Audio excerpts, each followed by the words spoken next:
E aí, meu querido, minha querida, tudo bem contigo? Vem cá, você gosta da trilogia do Homem-Aranha? Quantas vezes você já viu aqueles filmes clássicos com o Tobey Maguire? É que se você me acompanha há bastante tempo, sabe que eu gosto bastante desses filmes.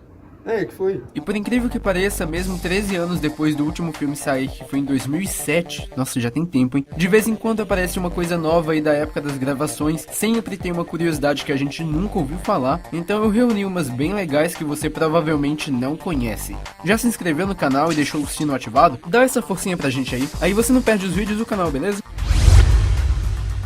Vamos que vamos, tem uma cena do Homem-Aranha 1 de 2002 que o Peter já foi picado pela aranha, os poderes estão surgindo aos poucos e ele perde o ônibus mais uma vez, o ônibus pra ir pra escola. Daí ele sai correndo e gritando pro motorista parar. E aí, isso acontece. Não, peraí, isso é de outro filme. Na verdade, o Peter fica batendo no ônibus e a mão dele gruda num dos adesivos e isso deixa ele bem surpreso, né? Tipo, o que é isso? O que tá acontecendo? Por que minha mão grudou nisso aqui? No storyboard do filme, que é o rascunho para eles saberem o que vão filmar, como vão filmar, essa cena seria um pouco diferente. Com os poderes, o Peter estaria correndo muito mais rápido, porque ele teria muito mais força. Então o motorista olha no velocímetro e percebe que o ônibus está a 80 km por hora, que no caso é 50 milhas por hora, né? Lá nos Estados Unidos, vocês estão vendo aí no desenho, 50 mph, mas isso seria mais ou menos 80 km por hora. Então o motorista fica em choque, resolve parar porque o Peter estava praticamente na mesma velocidade do ônibus. Bizarro. Qual versão da cena você acha melhor? A que foi pro filme ou essa daí? Deixa nos comentários. Agora a gente tem aí uma curiosidade que todo mundo costuma compartilhar, aparece no Facebook e outros canais já falaram sobre, que é essa cena aí do primeiro filme, que o Peter pega as coisas do bandejão da Mary Jane, sabe? Essa cena você já deve saber que foi filmada de verdade. O Tobey Maguire realmente conseguiu pegar todos esses itens aí, a maçã, a caixinha de leite, não precisou de CGI, sabe, para fazer, como por exemplo seria feito hoje em dia. Daí eu já vi umas imagens circulando aí. Você sabia que o Tobey Maguire conseguiu filmar isso de verdade? Ele precisou de 158 tentativas, blá blá blá. E geralmente esse número muda, sabe? Ou é 158, ou é 100 vezes, ou é sei lá, vai mudando. O pessoal costuma inventar. Mas se tá na internet, é verdade? Nesse caso, sim, é verdade, o Tobey Maguire comentou sobre isso numa entrevista para o VH1, um canal de TV americano. E ninguém costuma colocar esse trecho da entrevista, só coloca a informação e você acredita porque tá na internet. Mas realmente é verdade, só que a gente vai ver aí se foi realmente 150 tentativas. The tray catching scene was meant to be a CGI shot because they figured we couldn't get it otherwise.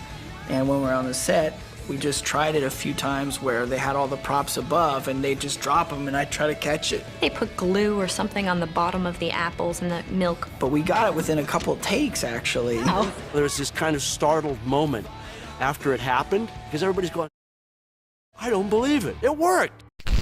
Pois é, ele disse algumas vezes, a couple times, que é a expressão que ele usa, significa poucas vezes, então o Tobeyzinho é o cara mesmo, hein? Inclusive, galera, tem um perfil chamado Wallcrawler Facts, lá no Instagram, esse cara publica um monte de coisa legal sobre o Homem-Aranha em geral, né? É bem famoso lá fora, né? Porque estrangeiro publica tudo em inglês, mas eu recomendo pra quem entende, né? E, inclusive, se você quiser me acompanhar no Instagram também, @SupremosPirate, tem bastante coisa legal.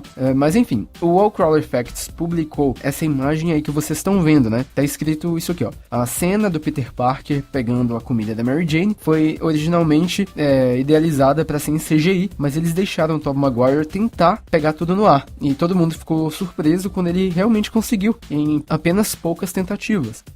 O Wallcrawler Facts publicou essa imagem. Ele até chegou a publicar o vídeo, né? Esse vídeo que eu comentei. Mas quando ele publicou essa imagem aqui, vocês não fazem ideia. Se liga nos comentários, sério. Olha o nível.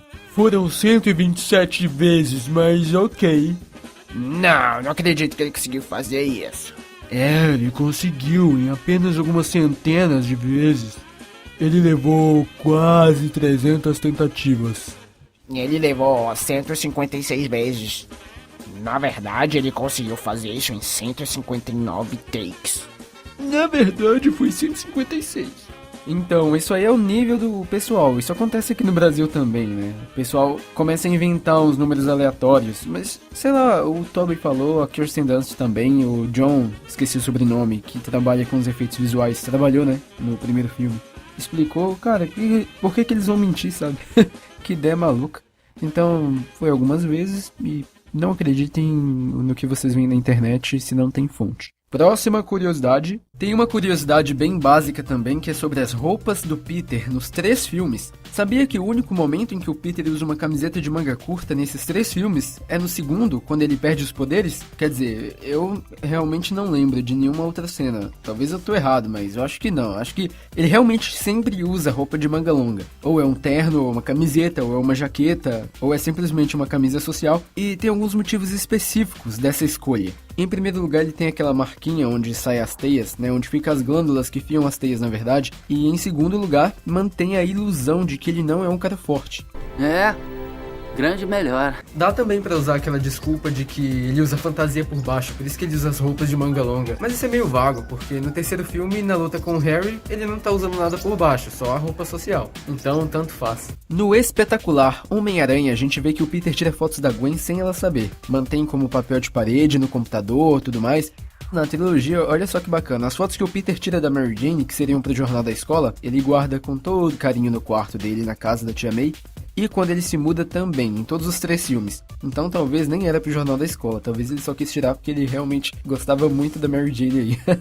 Sabe na cena do primeiro filme, quando o Norman Osborn vai inalar aquele gás que deixa ele maluco e com super força, que é a substância que aumenta o desempenho humano? Aí sai aquela fumaça verde, o Norman fica doidão, pirado. Então essa fumaça nas filmagens foi branca. O Sam Raimi é um diretor que gosta de usar o máximo possível de efeitos práticos. Quanto menos CGI, melhor. Mas na época não tinha nada que pudesse deixar a fumaça verde e não fizesse mal pro ator, sabe? Se eles colocassem a fumaça verde, ia ser tóxico. E o Willem Dafoe ia estar lascado, né? Então eles filmaram com a fumaça branca, mas para causar o impacto que eles queriam, deixaram a fumaça digitalmente verde. Editaram a imagem, né? Mas olha, nem parece que mudaram alguma coisa, ficou muito bem feito.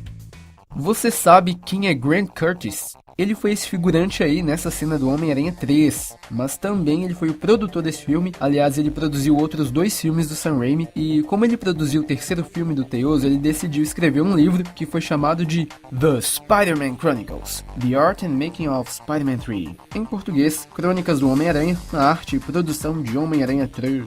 É um livro muito difícil de achar, o valor mais barato que eu vi nele foi R$194. Mas enfim, esse livro aí, o Grant Curtis disse que a ideia inicial com o Homem-Aranha 3 foi colocar o Homem-Areia e o Abutre como vilões. E o Abutre seria tipo um colega de cela do Flint Marko na época que ele estava preso. Seria muito diferente do que o filme realmente mostrou pra gente, né?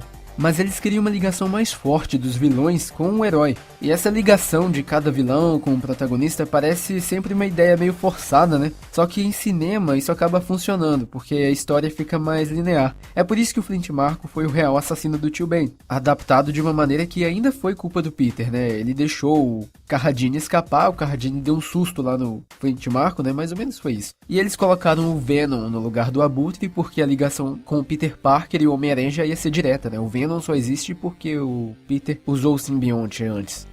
O Abutre seria então utilizado no 4º filme, provavelmente era o tempo que eles precisavam para amadurecer a ideia, e também teria uma pequena participação do Mistério. E olha que louco, o Abutre foi o vilão utilizado no primeiro filme do Homem-Aranha no MCU, foi o Homem-Aranha de Volta ao Lar, e o Mistério foi usado no segundo, que foi o Longe de Casa. Eles usaram até agora, né, até então, os vilões que participariam do Homem-Aranha 4.